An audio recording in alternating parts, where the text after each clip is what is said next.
73편은 시편의 이제 2권을 마감하고 3권이 시작되는 이제 첫 이제 73편이 시편이고요.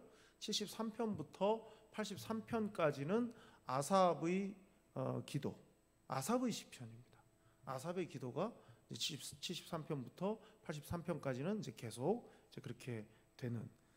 그래서 이제 이 시편 73편은 여러 이제 그 시편 73편에 대한 여러 분류가 있는데 뭐 여러 제의 시편이다, 뭐 하나님께 예배하는 제의 시편이다, 또 교훈 시편이다, 뭐 그런 말도 하는데 그거보다는 오히려 이 시편 기자, 그러니까 기도자, 편의상 기도자라고 말할 수 있겠는데 이 기도자의 하나님을 향한 신뢰의 고백이다. 그 신뢰의 시편이다. 이렇게 이제 개인 신뢰의 시편이다. 이제 이렇게 분류해 볼 수가 있습니다. 왜냐하면 이제 이 시편 73편의 내용 가운데는 하나님이 나에게 어떤 분이다 하는 하나님에 대한 고백적 성격을 가지고 있기 때문에 그 하나님을 신뢰하는 신뢰의 시편이다. 이렇게 분류할 수 있습니다. 1절에서는 신앙의 대원칙을 말해요. 신앙의 대원칙, 신앙의 대원칙이 이렇다. 그 다음에 2절부터 16절은 그럼에도 나에게 이런 위기가 있다. 16절까지는 2절부터, 그 다음에 17절부터 26절까지는 그랬는데 내가 성소에서 깨달았다. 그런 내용이고요. 그리고 27절부터 28절은 서원, 다시 새롭게 서원하는, 악한 자들과 나는 이래서 다르고 나는 어떻게 할 거다라고 하는 서원이 이제 마지막 27절부터 28절 사이에 나와 있습니다. 그러니까 아무래도 이제 초반부가 중요해요. 왜냐하면 전제를 딱 하고 이야기를 풀어가기 때문에 앞부분이 중요한데요. 1절에 보면요, 하나님이 참으로 이스라엘 중 마음이 정결한 자에게 선을 행하시나 그랬어요. 그러니까 하나님이 맨 마지막에 있는 선을 행하신다. 누구에게? 가운데 있는 마음이 정결한 자에게. 이렇게 1절을 그런 구조로 돼 있죠. 하나님은 선하시다. 그러니까 우리가 가장, 저의 경우는 어릴 때부터 부모님 따라서 기도회, 금요 기도회나 이렇게 기도회를 참석해 보면 그 목사님이 늘 부르는 그 찬양이 있었는데 그게 뭐냐면 좋으신 하나님이었어요. 좋으신 하나님. 근데 어떤 날은요, 그러니까 목사님이 노래를 잘 못하셨거든요. 근데 노래를 못하시는 목사님이 그냥 노래를 못하시니까 단순하지만 그걸 계속 반복하시는 거예요. 좋으신 하나님이라는 거. 근데 어떤 날은요, 기도하다가 찬양하는데 그 좋으신 하나님 그 한마디 그냥 그날 완전히 그냥 펑펑, 꺼이꺼이 그런 날이 있어요. 그냥 습관처럼 옆에 엄마가 그렇게 부르고 앞에서 목사님이 그렇게 하시니까 뜻도 모르고 그냥 좋으신 하나님, 왜 좋은지도 모르고 그냥 좋으신 하나님 불렀는데 어느 날 그게 마음에 와가지고 확 꽂히는 때가 있더라고요. 하나님은 좋으시다. 이 끝에 1절 끝에 있는 선하다는 게 그 뜻이거든요. 하나님은 좋으신 분이다. 누구에게 좋으냐? 모두에게 다 좋으냐? 그렇진 않죠. 어떤 누구에게 좋으냐? 마음이 정결한 자에게. 다시 말하면 하나님은 그 내면이 이쁜 사람한테 선하신 분이라는 뜻인 거예요. 그러면 여러분, 우리의 관심은 하나님과의 관계인데 하나님과의 관계가 가장 중요한 거 아니겠습니까? 근데 그 하나님과의 관계에서 하나님이 항상 좋으신 하나님이 되려면, 나에게 하나님이 항상 좋은 하나님이시려면 나에게 있어서는 내가 해야 될 일은 뭐냐면 내 내면이 정결해야 된다는 거죠. 그러니까 말 그대로 하나님이 중심을 보시기 때문에 나의 내면을 근거로 해서 나를 판단하실 때, 내가 하나님 보실 때 정결할 때, 이 정결하다는 말은 우리가 생각할 때 그냥 이 정결하다는 것이 무슨 이렇게 맑고 투명하다 그렇게만 생각할 게 아니고 원뜻은 뭐냐면 올곧다 이런 뜻이에요. 올곧다. 하나님 앞에서 마음이 정결하기 때문에 한눈을 안 파는 거예요. 마음이 정결하다는 거, 올곧다는 거니까. 하나님 왜 다른 데다 자꾸 곁눈질을 하고 다른 거 자꾸 쳐다보고 그렇게 하지 않는다는 거예요. 하나님을 향해서 마음이 곧기 때문에, 흐트러짐이 없기 때문에 하나님은 그 사람에게 좋으신 하나님이시다 이 말이에요. 그런데 위기가 찾아오죠. 그 위기를 이렇게 표현했어요. 2절에 나는 거의 넘어질 뻔하였고 나의 걸음이 미끄러질 뻔하였으니. 하나님이 좋으신 분인데 나는 그 좋으신 하나님을 누리지 못해요. 하나님은 좋으신 분인데 나는 그 좋으신 하나님을 누리지 못해요. 이걸 좀 다른 말로 하면 이런 거죠. 이상과 현실의 괴리 때문에. 하나님은 좋으시다. 이건 이상이에요. 근데 현실, 내 삶은 민망하고 내 삶은 철양맞고 이런 거죠. 분명히 하나님이 좋으신 하나님이라면 내 삶이 그 좋으신 하나님을 누림의 연속이어야 되는데 그렇지를 못한 것 때문에 나는 거의 미끄러질 뻔했다 이거예요. 자빠질 뻔했다 이 말이죠. 근데 그 이유를 알아요. 이유가 뭡니까? 3절에 이는 내가 악인의 형통함을 보고 오만한 자를 질투하였음이로다.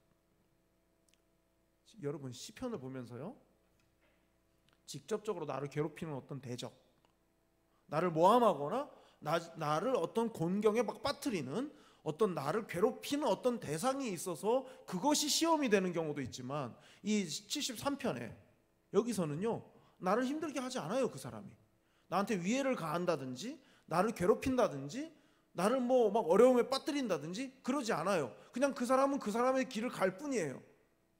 그런데 내가 그 사람을 보니까 저 사람 나쁜 사람이에요. 근데 형통해요. 그러니까 내 스스로 시험에 드는 거예요. 저 사람이 나한테 해코지를 하지 않지만, 저 사람은 나한테 하나도 피해를 주지 않지만, 저 사람이 살아가는 삶의 방식 자체가 하나님이 살아계신데 왜 저 사람은 그냥 놔두지? 이것 때문에 오는, 2절이 말하는 것처럼 거의 자빠질 뻔하는 거예요. 거의 미끄러질 뻔하는 거죠. 어떻게 하나님이 이러실 수가 있지? 내 스스로 시험에 드는 거예요. 악인의 형통함을 보고. 사실 우리가 신앙생활을 하면서 그런 생각을 할 때가 있죠. 나는 맨날 진짜 바보처럼 그렇게 하나님 앞에서 울고 맨날 그렇게 매달리고 그렇게 겨우겨우 달랑달랑 해가지고 겨우겨우 살아가는데 그 사람은 뭐 하나님을 찾지도 않고 정말 하나님 앞에 1년에 한두 번 나갈까 말까? 근데 맨날 그 사람은 뭐가 잘 돼요. 그러면 이거 해도 하나님 너무하시는 거 아닌가? 나 하나님한테 실망했다고.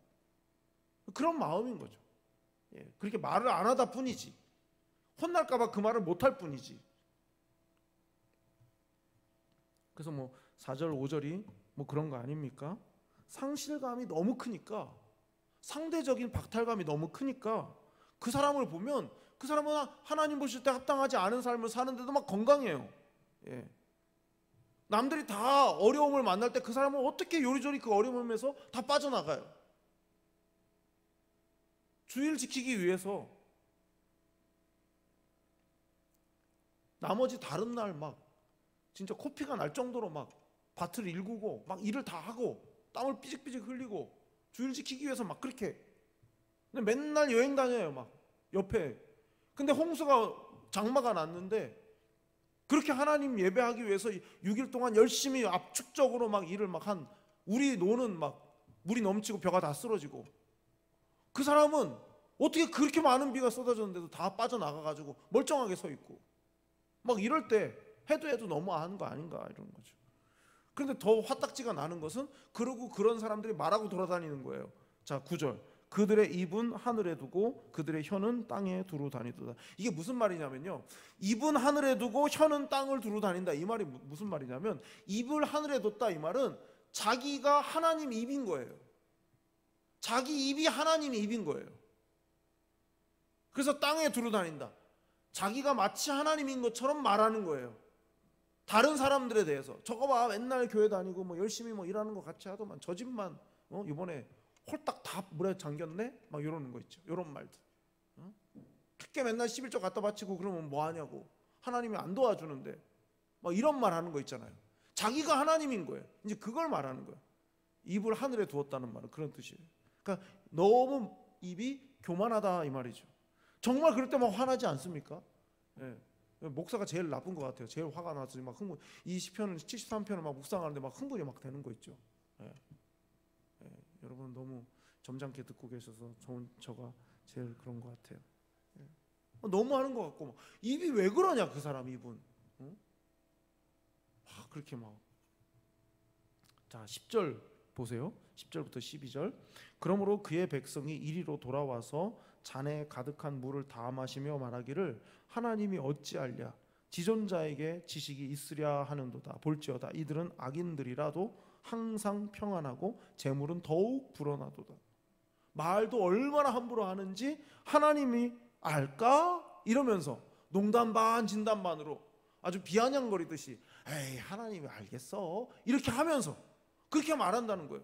그런데도 이 사람들은 더 점점 이 사람이 산 주식은 계속 올라간다 이 말이에요. 지금 이 말이 교만의 극치를 달리는데도 떵떵거리며 산다. 이게 위기인 거죠. 자, 그러다가 자기 자신에 대해서 또 봐요. 자, 13절. 내가 내 마음을 깨끗하게 하며 내 손을 씻어 무죄하다 한 것이 실로 헛되도다. 나는 잘못이 없어. 저들에 비하면 나는 착해. 저들에 비하면 나는 의로워. 라고 했던 게 다 헛되다 이 말이에요. 여러분 뭐든지요. 제일 위험한 게 뭐냐면요. 그냥 포기하는 거예요. 포기하는 거. 포기하면 그냥 포기하는 만큼만 손해 볼 거라고 생각하지만 그건 너무 얄팍한 생각이고요. 포기하면요 상상도 못했을 손실을 이제 감당해야만 되는 거예요. 신앙적으로 그렇다는 거죠. 자, 14절부터 다시 보겠습니다. 나는 종일 재난을 당하며 아침마다 징벌을 받았도다. 내가 만일 스스로 이르기를 내가 그들처럼 말하리라 하였더라면 나는 주의 아들들의 세대에 대하여 악행을 행하였으리이다. 내가 어쩌면 이를 알까 하여 생각한즉 그것이 내게 심한 고통이 되었다. 좋으신 하나님 앞에서 마음을 올곧게 하고 살아가는데 정작 악인들이 형통하고 막 평안하게 되는 것, 그렇게 살아가는 것을 보면서 차라리 내가 저들처럼 말하면서 살았으면 참 좋았을까 싶을 정도로 흔들리는 거예요. 정말 저는 중고등부 시절에 그 생각을 정말 많이 했어요. 특히 고등부 때 정말 많이 생각했어요. 예수님을 안 믿었으면 편했을 텐데 이런 거. 예수님을 안 믿었으면 편했을 텐데. 내가 예수 믿고 엄청 불편하다. 주일날은 뭐 아무도 안 만났으니까 만나면 큰일 나는 거였으니까 주일날은 무조건 저녁 먹고 집에 갈 때까지 교회 사람하고만 있어야 되는 거였어요. 그러니까 친구들도 토요일까지만 놀아주고 주일날은 안 보는 걸 그냥 아는 거예요. 근데 월요일날 그러잖아요. 여러분 다 기억나시죠? 월요일 아침에 학교 가면 수업 시작하기 전에 토요일날하고 주일날 사이에 있었던 일들을 막 제잘 막 얘기하잖아요. 그럼 그냥 그랬냐고, 니네 만났었냐고, 어디 갔었냐고 맨날 그러는 거죠. 그러면 이제 왜 교회를 다녀가지고 너무 불편한 거예요. 고개 끄덕이시는 분들이 좀 있네요. 주로 목사님 자녀들인 것 같아요. 근데 지금 그런 거예요. 나는 하나님 말씀대로 순종하면서 살고 주 뜻대로 하려고 이것도 안 하고 저것도 안 하고 막 이렇게 정말 이렇게 딱 짜여진 그 틀 속에서 맨날 살아가는데 지멋대로 막 하나님에 대해서도 말 함부로 하고 막 그런 사람들은 오히려 더 잘 되는 걸 보면서 나도 차라리 저 사람들처럼 말하면서 살 걸 할 정도로 무너지는 거예요. 자, 그래서 깨닫습니다. 17절. 하나님의 성소에 들어갈 때에야 그들의 종말을 내가 깨달았나이다. 이게 특이한 표현이에요. 왜냐하면 여기 17절에 있는 하나님의 성소에 할 때 이 성소가요 원래는 복수형으로 되어 있어요. 우리말 성경에는 그냥 성소 이렇게 되어 있지만 말하자면 성소들 이렇게 되어 있습니다. 그런데 여러분 성소가 여기도 있고 저기도 있고 그런 거 아니거든요. 지정된 곳에 딱 한 군데 있는 거거든요. 근데 왜 복수형으로 썼을까요? 어려움을 만나고 고난을 겪고 막 내적인 갈등이 막 심화되고 앞에서 말한 것처럼 막 악인들이 형통하는 걸 보면서 막 불뚝불뚝 막 마음이 막 힘들어지고 불편하고 그렇게 견딜 수 없어가지고 또 한 번 하나님 앞에 나아가고 또 견디고 조금 나아졌다가 또 그런 일 또 당하면 또 한 번 성소에 또 나가고 그래서 여러 차례 거듭 반복되는 그것들.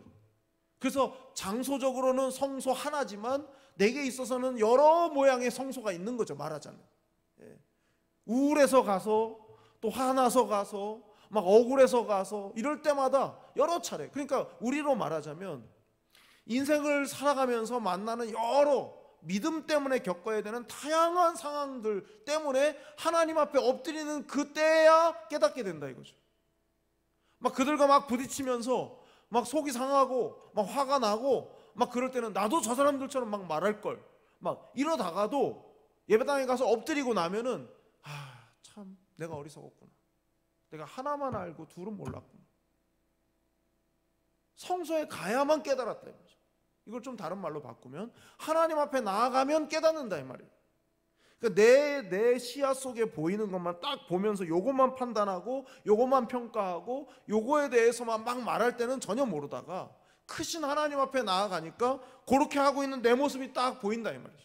마치 독수리가 높이 하늘을 날면서 딱 내려다보면 다 들여다 보이는 것처럼 말이죠. 그 결국은 여러분 이건 거예요. 하나님의 품 안에 있으면 갈등도 하고 때로는 삐치기도 하고 하나님께 실망도 하고 때로는 원망도 하고 그렇지만 하나님의 품 안에 있으면 언제나 제 궤도를 찾아온다 이 말이에요. 하나님 앞에 엎드리는 게 그래서 의미 있고 그래서 중요하다는 거예요. 예전에 어떤 고등학교 때 중학교 때 선생님이 자기가 CCC 출신인데 자기가 지금 생각해 보니까 교회 다니는 거 너무 안 좋은 거라고. 자기 안 다닌다고. 자기 대학 다닐 때 CCC였는데 맨날 예수 믿는 사람들은 맨날 하나님 앞에 뭐 잘못했다 한다고. 그거 난 너무 꼴 보기 싫다고. 막 그렇게 얘기하더라고요. 가만히 듣고만 있었지만. 근데 여러분 어떠세요? 그 선생님의 그 말씀이 맞는 것 같지만 그러나 신앙 안에 있는 그리스도인은요, 하나님 앞에서 내가 얼마나 초라하고 별 볼 일 없는지를 깨닫고 그것 때문에 우울해가지고 망하는 사람들이 아니라 그걸 깨닫기 때문에 하나님께 더 가까이 나아가는 건 거예요. 그러니까 복이 있는 거죠. 맨 마지막 28절에서 시편 기자가 나중에 이제 그 고백을 하겠지만 이제 잠시 뒤에 보겠지만 말이죠. 상대적인 상실감 그걸 극복하기 위해서 막 신세 한탄을 하고 막 악인을 욕하고 그런다고 해서 그게 극복이 되느냐? 그렇지 않아요. 예. 신세 한탄은 그 순간 감정적인 카타르시스만 느끼게 해줄 뿐이지 누군가를 욕하는 것이 그게 그런 감정을 잠깐 이렇게 느끼게 해주는 것 뿐이지 근본적으로 극복하고 넘어서는 게 안 된다는 거예요. 예. 그럼 어떻게 해야 되느냐? 하나님께 가까이 가는 것밖에 없는 것이죠. 자, 그러면서요 악인의 운명에 대해서 17절부터 20절까지 말하고 넘어가서 21절을 보세요. 21절. 내 마음이 산란하며 내 양심이 찔렸나이다. 내가 이같이 우매에 무지함으로 주 앞에 짐승이 오나 내가 항상 주와 함께하니 주께서 내 오른손을 붙드셨나이다. 그러니까 항상 나는 주님 앞에 우매무지하다. 이게 무슨 말이냐면 좀 다른 말로 하면 그냥 나는 하나님 앞에 짐승 같은 존재다 이거죠. 나는 하나님 앞에 짐승 같은 존재다. 그런데 뭐라고 말해요? 23절에서 항상 주와 함께하니 주께서 내 오른손을 붙드셨나이다. 그렇죠? 내 모습이 짐승같이 그렇게 별 볼 일 없고 하나님 앞에 너무 창피할 정도로 그런 모습이지만 그러나 내가 하나님께 있기 때문에 나는 하나님의 붙드심을 받는다. 이런 뜻이 되는 것이죠. 그래서 기도자의 운명이 24절부터 자 26절입니다. 25절 26절을 보겠습니다. 하늘에서는 주 외에 누가 내게 있으리요 땅에서는 주 밖에 내가 사모할 리 없나이다. 26절 내 육체와 마음은 쇠약하나 하나님은 내 마음의 반석이시요 영원한 분깃이시라. 나는 유한하고 한계에 부딪히지만 함께 하시는 하나님은 영원하시고 무한하시다. 예. 그러니까 우리가 그걸 바라보고 가는 거예요, 사실. 예. 내가 믿는 하나님이 무한하시고 영원하시다는 거죠. 그거에 비하면 내가 너무 괴로워하고 있는 이 문제는 너무 별게 아니라는 거죠. 그 크신 하나님 앞에서 내 문제는 정말 아무것도 아니다. 그래서 이런 서원을 하는 거예요. 자, 27절 무릇 주를 멀리하는 자는 망하리니 음녀같이 주를 떠난 자를 주께서 다 멸하셨나이다. 하나님께 가까이함이 내게 복이라. 내가 주 여호와를 나의 피난처로 삼아 주의 모든 행적을 전파하리이다. 하나님이 내게 복이시기 때문에 거꾸로 어리석은 사람은 주님을 멀리하고 주님을 떠나지만, 그러나 나는 항상 하나님을 가까이 한다. 하나님을 가까이 함이 나에게 최고의 복이기 때문에 그 복을 경험하는 내가 나 혼자 그 복을 누리고 경험함으로 만족해 하는 게 아니라, 그 수준에서 머무는 게 아니라 공동체를 향해서 내가 그걸 전파하겠다, 이렇게 말합니다. 여러분, 우리가요 이 어려운 시기에 사회적으로도 어렵고 국가적으로도 어렵고 또 뭐 교회적으로도 어렵고 삶 자체도 피곤하고, 이런 때 우리에게 어떤 그 활력을 불어넣는 것은 하나님의 복밖에 없어요. 하나님의 복이 우리를 이 상황임에도 불구하고, 이런 상황임에도 불구하고 즐겁고 활기차게 할 수 있는 유일한 대안이에요. 그래서 조금은 하나님 앞에 조금 낯간지럽고 죄송하고 민망하지만 우리는 하나님의 복을 받아야 돼요. 하나님께 복을 구해야 돼요. 하나님, 제게 복을 주십시오. 근데 그 복을 우리가 어디에서 찾냐면 하나님과 함께 하는 거, 하나님께 가까이 하는 거, 거기서 그 복을 경험해야 돼요. 갑자기 1,000만 원 생긴 거, 갑자기 뭐 든든한 지원군이 생긴 거, 이런 거 말고 그냥 하나님과 가까이 하는 것을 통해서, 어떻게 뭐라고 딱히 설명하기는 좀 어렵지만 그것 자체로 모든 것이 다 해결되는 그런 영혼의 그 만족을 우리가 경험하고, 그리고 그걸 말할 수 있는 사람이 돼요. 그러니까 하나님께 덧붙여서 구하는 거죠. 하나님, 제게 복 주세요. 제가 받은 그 복을, 그걸 통해서 하나님을 좀 멋지게 자랑하고 싶습니다. 하나님을 자랑하고 싶어요. 그렇게 엎드리실 수 있기를 바라고, 그런 서원을 할 수 있는 여러분들이 되실 수 있기를 바랍니다.